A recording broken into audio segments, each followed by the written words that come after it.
Welcome to the IIFX podcast series.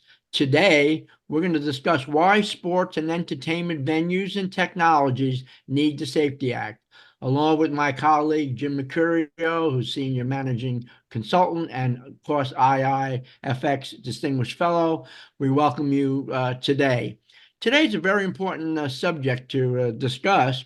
As we look at the fan journey, there's an expectations by the fans that safety and security are number one when it comes to their assurance of a great journey.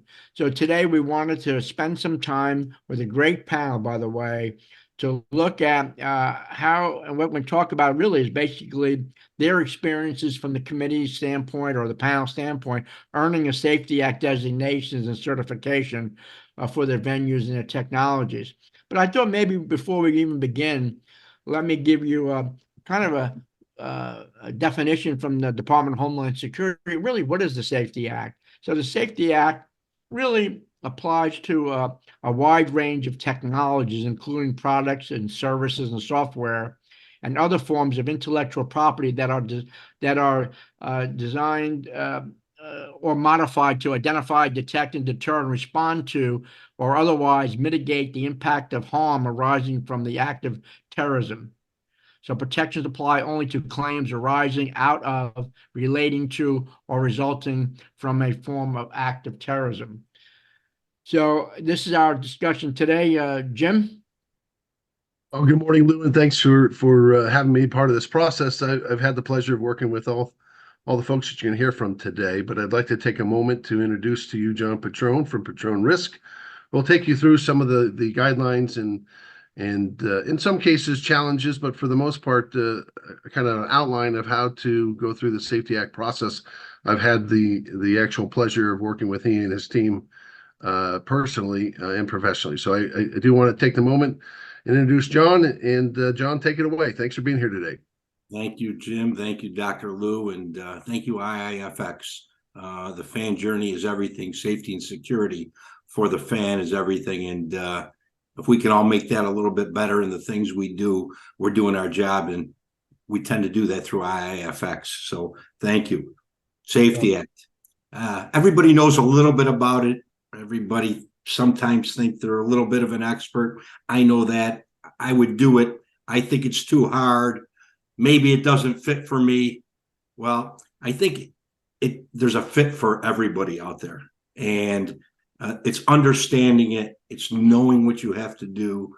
And I think with the group today, myself as a consultant, Rick Fenton with regard to facilities and being really a star with regard to Safety Act and obtaining Safety Act for facilities, and Kathleen Griggs regarding technologies, really forms the basis for what's important and the processes they've gone through. Safety Act, how to come about after 9/11. It was time that we did things better. We did things in a little more secure and safer basis, obviously, based upon the knowledge that we gained. And the key is based upon the knowledge that we gained, because once Safety Act came about, every day the knowledge we gain changes. Therefore, the work we do with regard to resiliency and evolution of our processes changes. And that's something to hold that's very important for Safety Act and to hold an acknowledgement that you may get. Going back to post 9/11, the other key was we wanted folks with facilities, technologies to do things in a way that made them better, but not susceptible to liability, so that they were afraid to do or to make changes. And it was key that the Safety Act process came out. With regard to the Safety Act process, we think of Safety Act, and for one to gain it, one has to have what we call the qualified anti-terrorism technology. Right away, if you don't know Safety Act very well, you say, gee, that's a technology, that's a widget. How could a facility gain Safety Act? How could a security services group gain Safety Act? Well, that QATT can go to a technology, or that qualified anti-terrorism technology can be your practices and procedures. And if it's your practices and procedures, thus facilities come into play. Their practices and procedures are their qualified anti-terrorism technology that opens the door for Safety Act. Security groups, people that are helping to guard or helping to keep safe those facilities.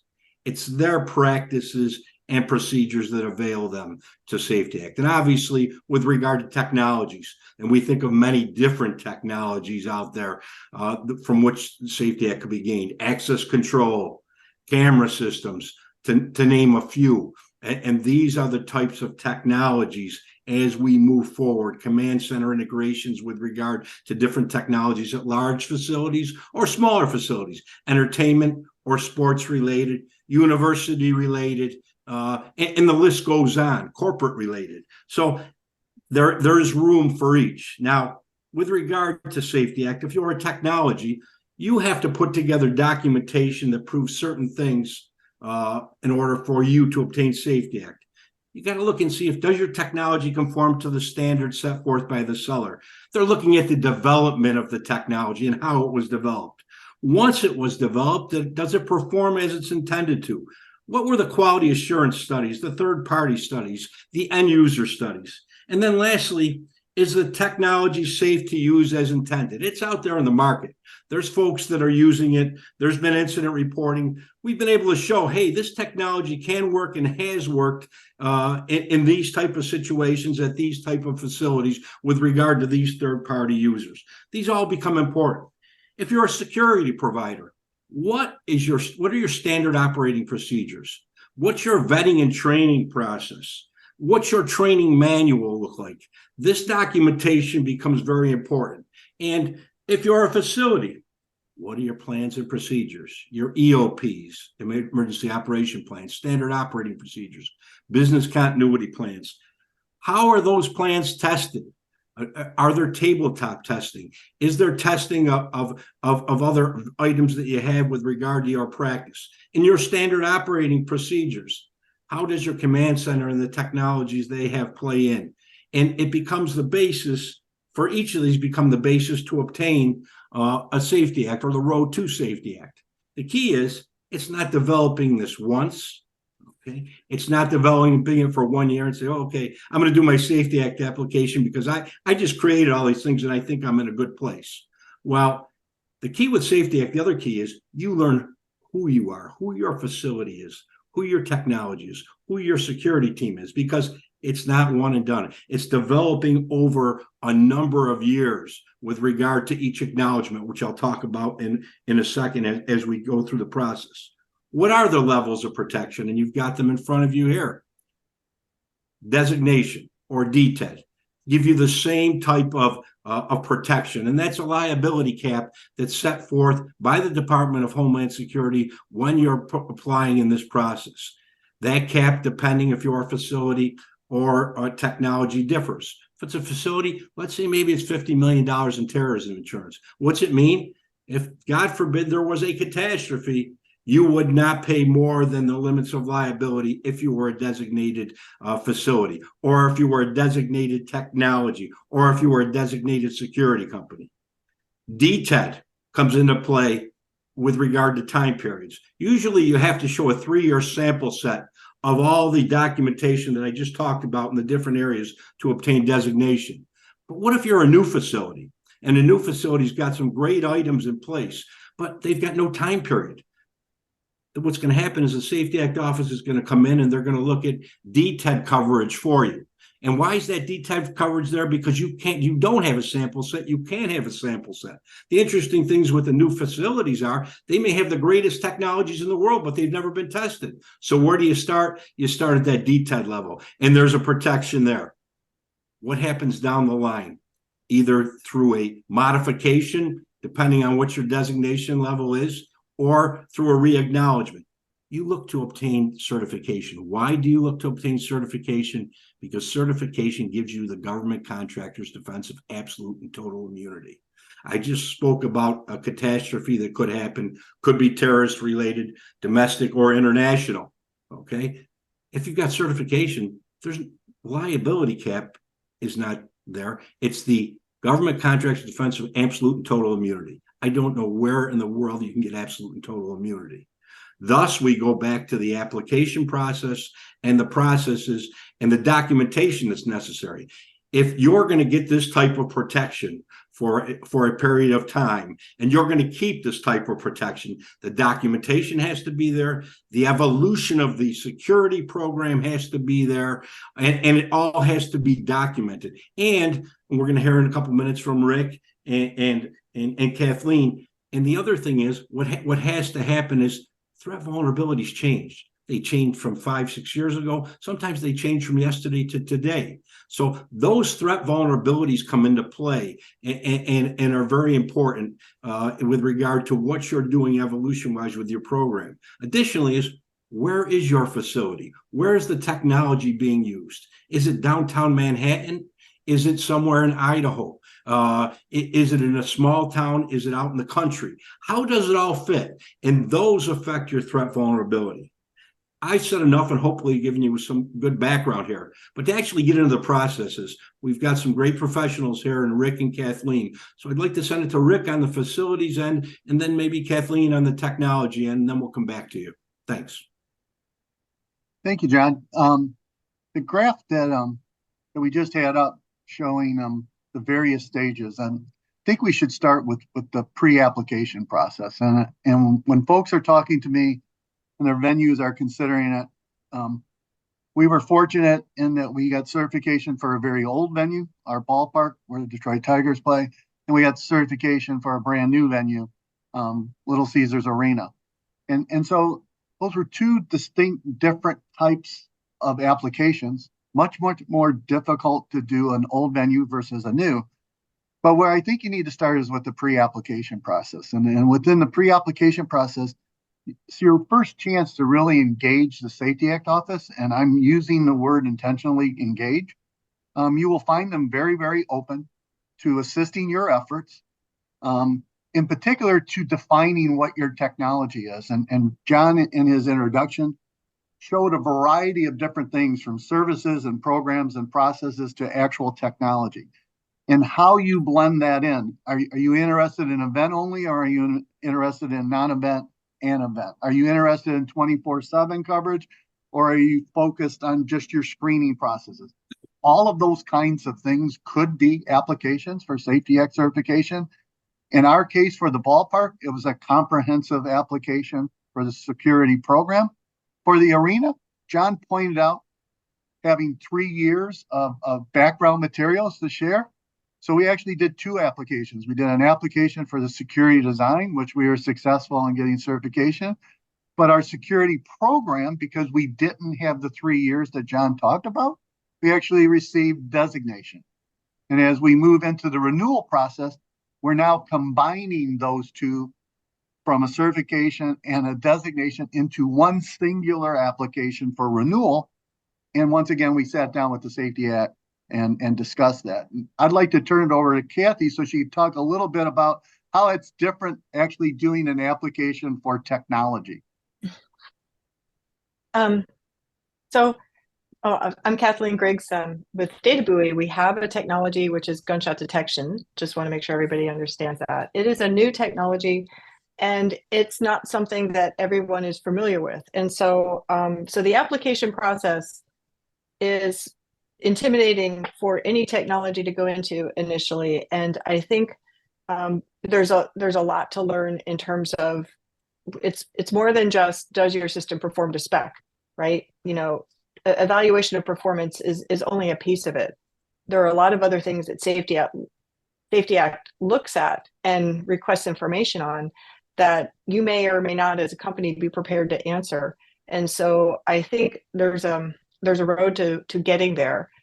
Just like John said, you know, you may start with a DT&E or developmental test, but you need to understand that this is a road that requires some experience on the ground and with your tech, with users. And so, you know, that's kind of an important thing, is how do you plan to, you know, fill in all of those different areas. And so it's really good probably to review what the Safety Act is looking for before you even do the pre-application, and then discuss it with them. And like Rick said, the pre-application is really important because they're a very their group is trying to help you, and they're a very amenable group to someone who wants to come in and try to understand how they would do that better. So that's one thing, one step as a technology.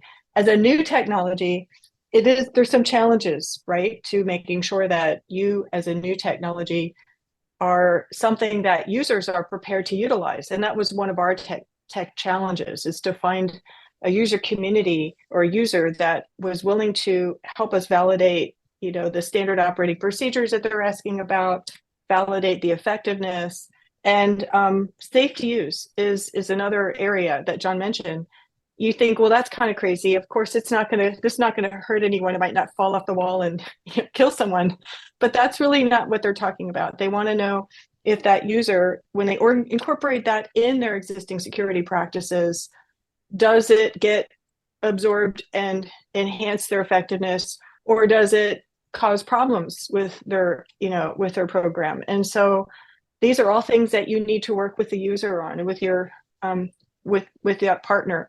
And so I kind of want to throw a mention out to IIFX and how they facilitate that, because not everybody has information on what that technology might be effective for, and to make that connection, speak to the user about how this technology might help them. And then, and they supported us all the way through that evaluation process and the evaluation of the effectiveness of the technology. I mean, that's hugely important, because with our tech, it's not just the matter of detecting a gunshot, but, is it accurate enough to actually locate the shooter? Will the message get there in time? What can the user do with the message? Does it enhance their operations? And these are all user interactions beyond performance. So I just want to kind of mention that. And then again, the threat, our technology addresses a threat that is a fairly new threat, I think, added to the Safety Act, what we called it the QATT, the co-qualified anti-terror tech. This is a terror threat that not everyone, I think, even thought about several years ago, but this is something that I think has been validated. This high-angle shooter, which is the idea of a shooter shooting from a garage or an apartment building into a crowd. Unfortunately, because of something like Mandalay Bay, it's become more recognized as a threat. So our technology addresses, that specific threat. And so I just want to continue one more mention of the fact that Safety Act on the technology side, if we get Safety Act designation or certification, it is incorporated if a buyer buys their technology, it is incorporated that if that event happened, that our technology is designed to mitigate, right? So high angle shooter, we're Safety Act designated for a high angle shooter threat. So if that were to happen and you're utilizing our technology, then that goes over to our company as a tech, right? But maybe, but we don't stop bombs, right? So, just to be clear that this is where technology designation fits into your overall program. So, those are a few things on our experience, and I'm going to turn it back over to John and see wherever.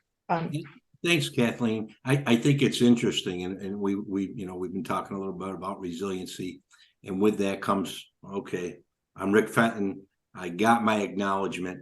Okay, I've got my stadium. I've got my arena, and then all of a sudden, Illich, which is an outstanding organization and corporation, decides we can really build up. And what you're seeing throughout the country are multi-use facilities, are building around stadiums and arenas, high-rise building, different threat vulnerabilities.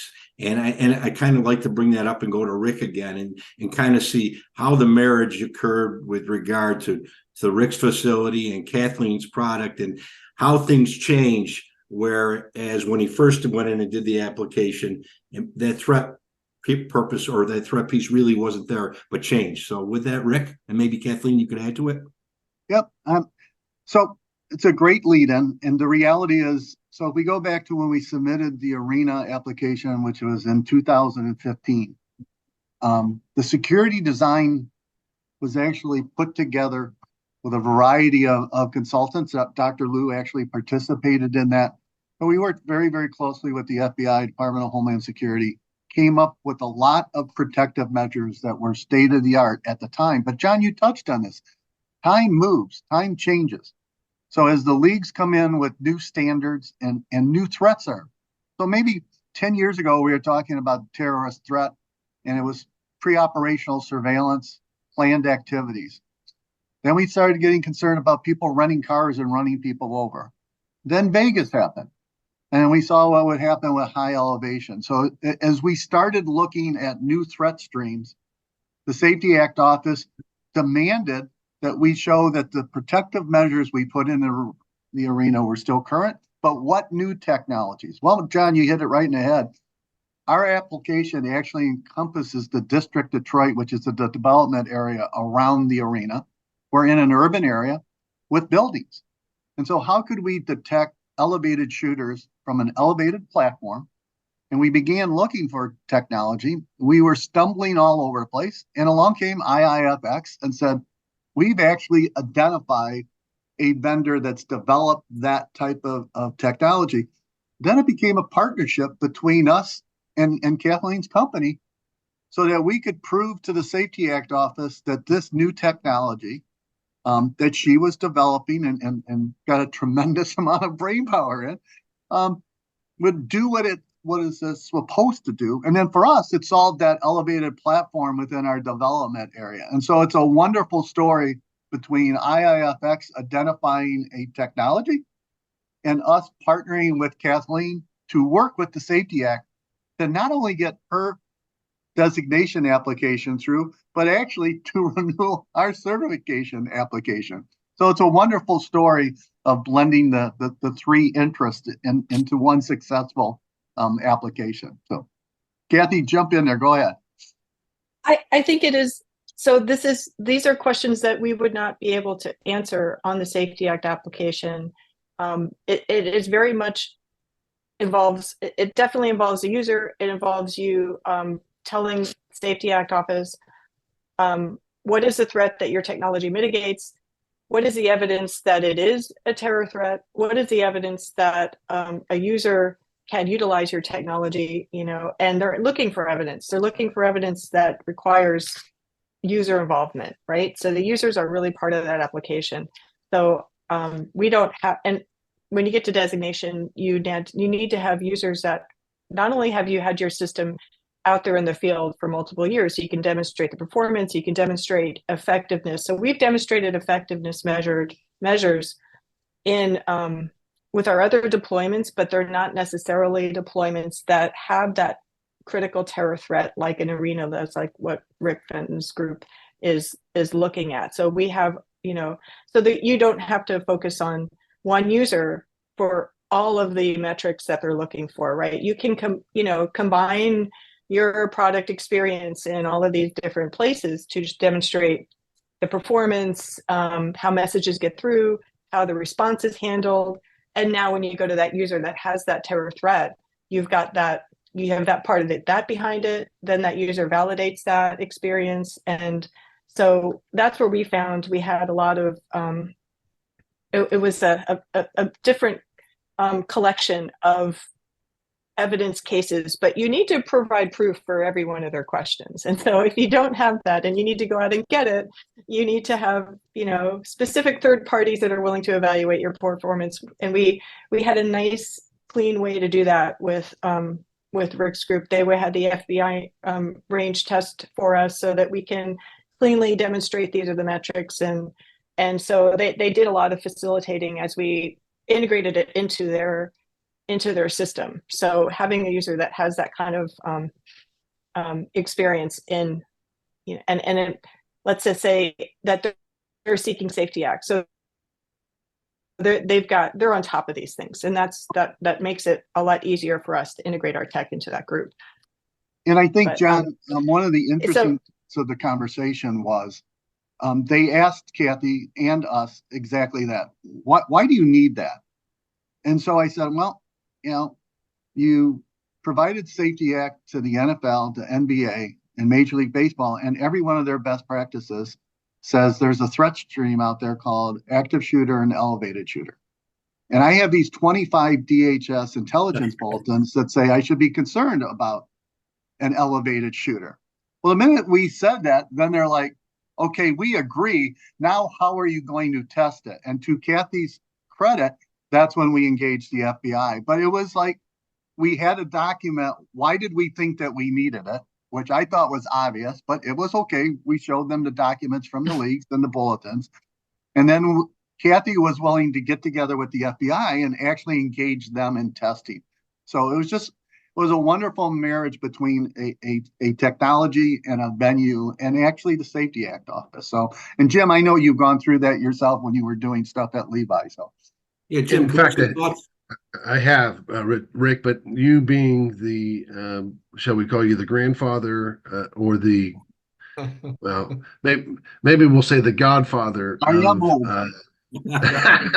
of Safety Act, implementation. I'd wonder if you talk a minute about one, how long did it take from start to finish, whether it was for the new building or for the old building, and then talk a little bit about what happened afterwards or what changed as a result of you getting Safety Act designated and or certified, and what that means for people that are listening today and down the road. So I'll take that last point that you made, Jim, because when you're meeting with your corporate leaders, and they're looking at all of these associated costs, they're always going to say, "What's in it for us?" And so from my perspective, our CEO and president had already gone through Safety Act with the ballpark, and he was very supportive of the process, and I think he was especially supportive of the process when he could go to Major League Baseball meetings, and quite frankly, it was only us and the New York Yankees who had it, and he actually understood that, and he understood that we were saving money on insurance companies. So there became a hook, Jim. So as we began to look at the arena, what I can say is bluntly, we're saving about $200,000 a year in insurance premiums between the two venues based on having Safety Act certification at both places. So if you were doing it for no other reason than you were looking at costs, there is a documented savings to us from a corporate perspective. The other side is being a venue of excellence. You want to pursue the best guest services. We want to hopefully be good again on the ice. We want to hopefully be good again on the basketball court, and we want to hopefully be good again on the ball field. But at the end of the day, we want our guests to have a wonderful experience, Jim. And the reality is being safe and secure in an urban environment, attending a major venue, we want our guests to go away and understand that we've done everything that we can to protect them. And let's not underestimate that, right? I think people nowadays, especially, are trying what it is that you're doing to making sure my grandkids and my wife and my husband and girlfriend and whomever else is coming with us and our parties are in fact safe. So maybe you could talk a little bit about some of the intangible benefits of Safety Act certification in that regard. I mean, you kind of touched on it, but and then I think for me, one of the things that I felt that was kind of a unexpected result of going through this process is that the documentation of what you're doing, the renewal each year, sometimes every month, of the things that you're doing helped the team and the staff stay organized and improved kind of that communication. I would imagine you would have felt that same way, and if so, maybe talk a little bit more about that. Well, I think you and I have talked about this before, and our experience was the same. It actually became a team building exercise for the entire staff. And this isn't, John already said this. This is not a one-time thing. So when you're looking at your guest screening processes, it's bringing the staff together to write that procedure. It's bringing the staff together to actually train to that standard. It's developing the quality assurance testing internally. We already know the leagues are going to do that, Jim, but the reality is, what are your quality assurance testing measures? And John talked about this in terms of resilience. What measures have you developed so that you can test that technology? Those are all benefits. We became a stronger staff because of the process, because ultimately we worked collaboratively together.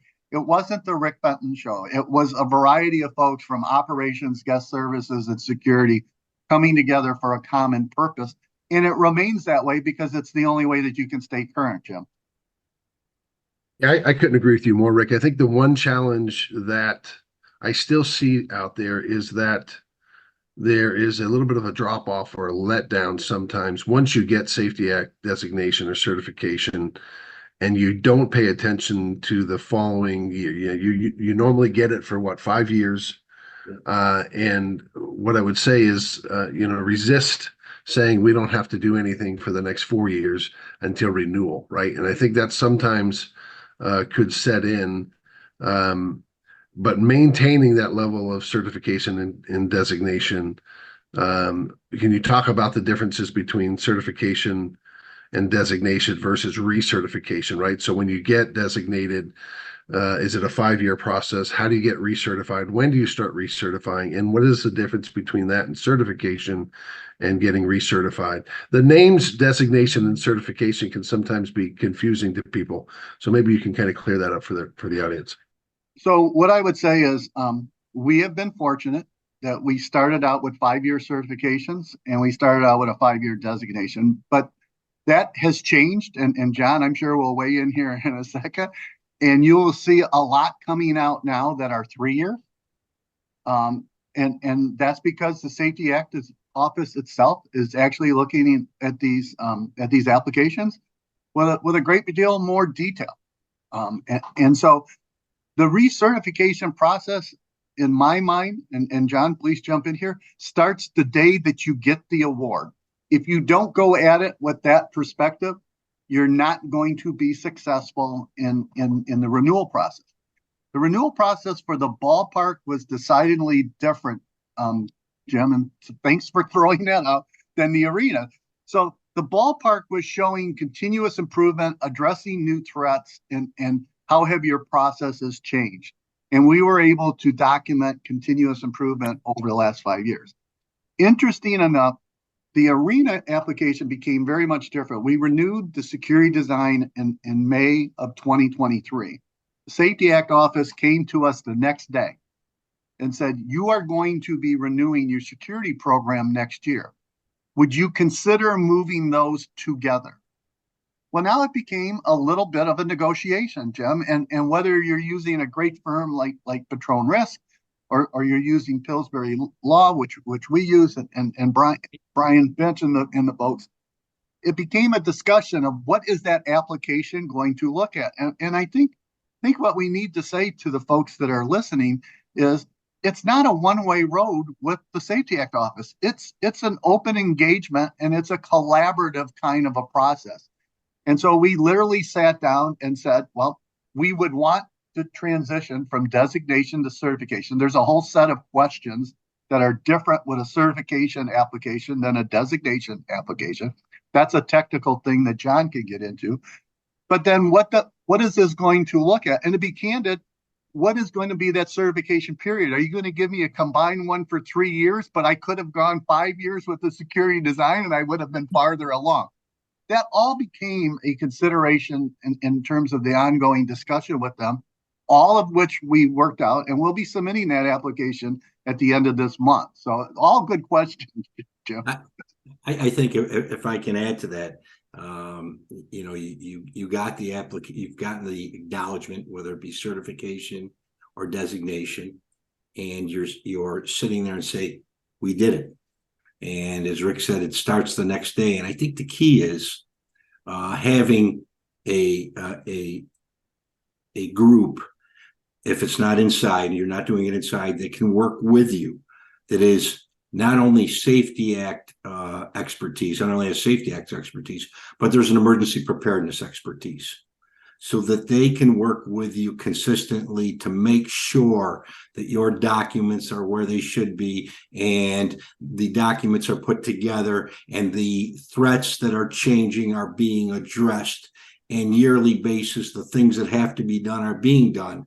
Because what happens otherwise is there's different department heads have different documentation.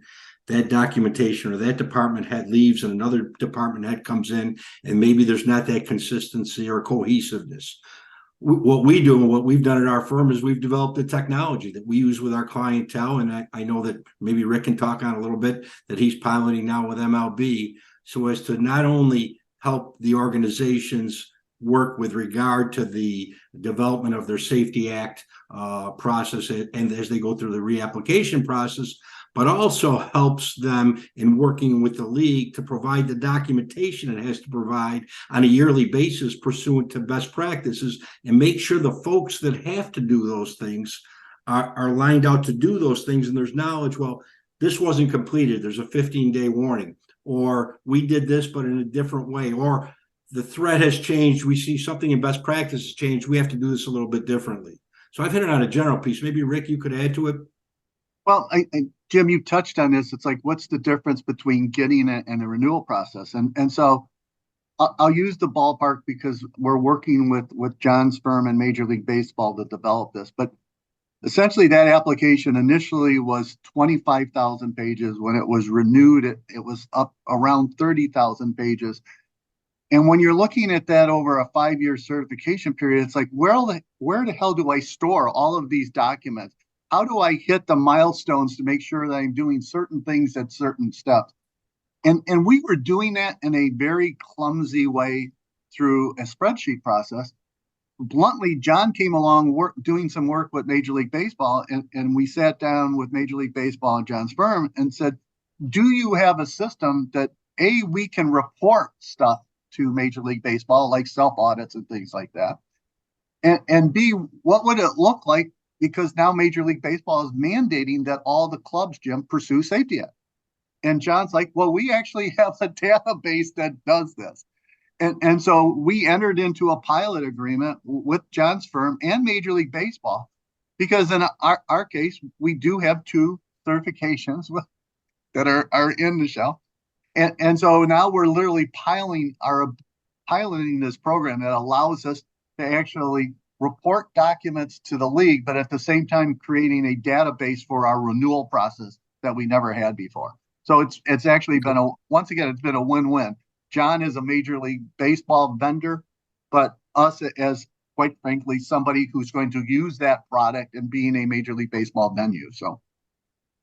And I've actually seen John in action, and I think that is extremely helpful because it's overwhelming. Let's be candid, right? This could be we're doing some right when you're doing this on your own internally. Sometimes you're not able to put forth the kind of effort that needs to be kind of in place, right? John is the only thing he's focusing on while you're having to run the building and the stadium, and you're implementing Data Buoy Corporation technology, and you're still testing this, right? There's all these other things, and let's not forget that the fan is coming on Sunday at 1:00, and you've got a concert the next day, and you're ripping out the field the next week. So there's so many other things that you have to do. So to be able to rely on John and his team and having that kind of depository of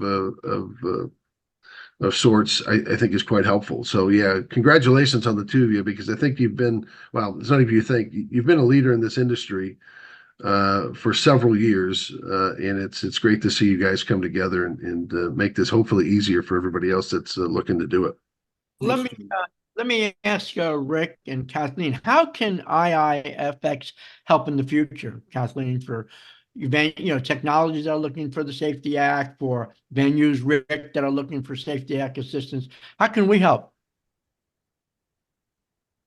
I'm going to start with, from our perspective, the Safety Act office is there as they continue to move the bar up, and they were identifying threats, right? And whereas our threat wasn't really specifically spelled out in previous years, and the outdoor threat from gunfire, elevated shooter is now on the it's on the board as being something that any new Safety Act applicant is going to have to look at and create a plan for, which enabled us to fit into that environment. And now that our technology is something that can address that threat, it's early adopters that are first pulling in this and doing this hard work and creating that, that evidence that says this is something that can effectively mitigate it.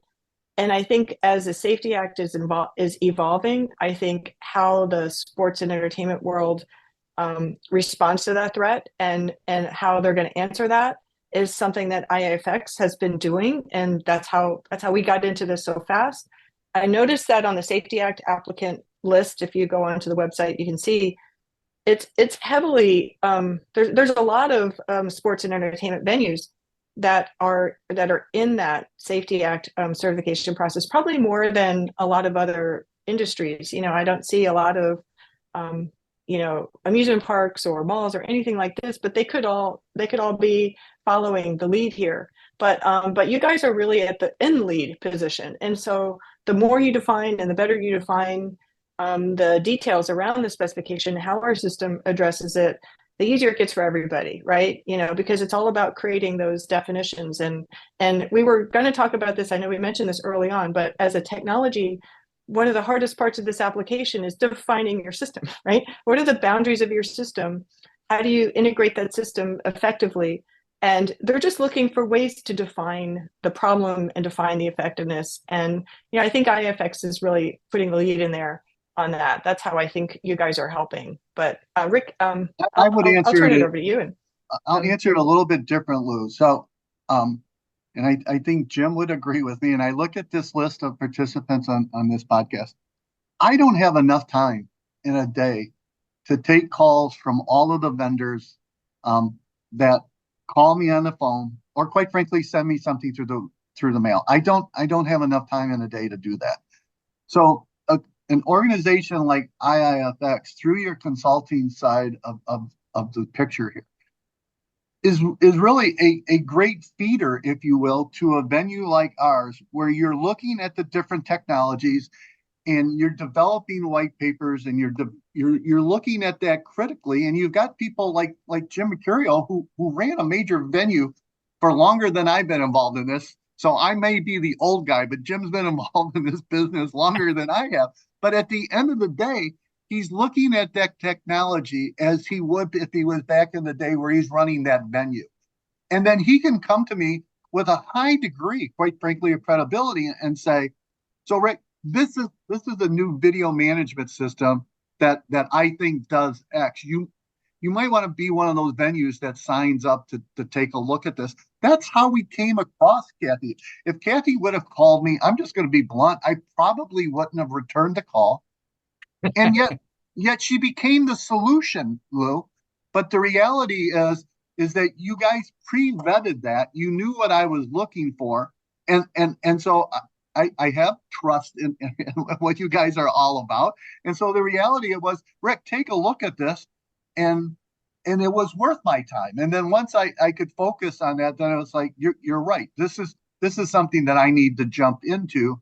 And then Kathy and I became partners in that. But I think that's the role in this new area where you're building this consulting side of the house, where you can vet stuff that's out there, marry it up with the appropriate venue, and let's take it for a ride. And then it's something where we can get out in conferences and stuff and say, if you're looking for something from an elevated shooter, look at X.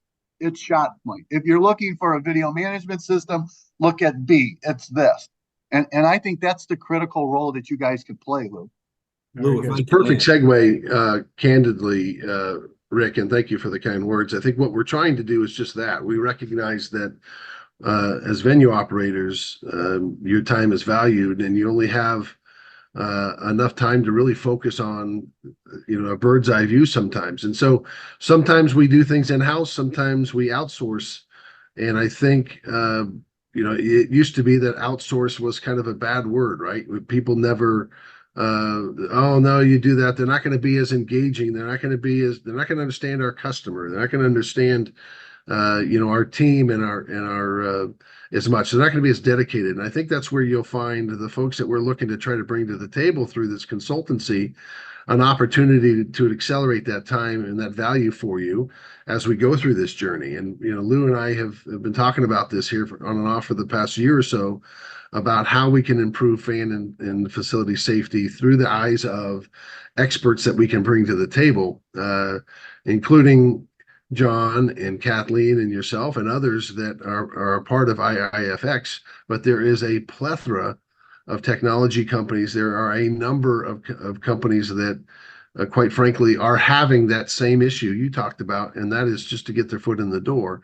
When you have somebody that is trusted and that has the experience of running things in the past, you're going to likely, take that call before you would, a cold call from somebody else. And so that's why we're just trying to break down some of those barriers as we talk through the fan journey. Lou, do you want to talk a little more about it? Just maybe turn it over to you to wrap it up. And well, before we wrap it up, what a great podcast, Kathleen. Thank you so much, Rick, John. Fantastic hour here or so for this podcast. And Jim, I'll ask you to wrap it up and thank you, the listeners, for being with us here today. So, Jim, wrap it up. Yeah.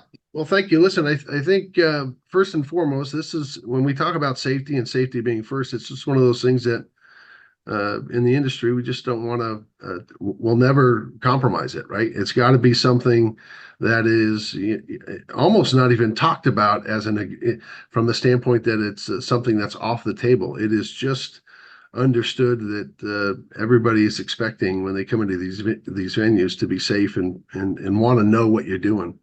And so I would encourage you to reach out to the Johns of the world, to the Kathleens, the Rick Fentons, but use IIFX in such a way that we can be that conduit for you as we look to potentially do some things with you on a consultancy basis, right? If you have the time, great. If you don't have the time, reach out through IIFX and we'll look at ways in which we might be able to assist you in your endeavors. But I really wanted to say thank you very much to everybody that was on the call today listening, certainly to the panel, and to you, Lou, for your steadfast support and direction.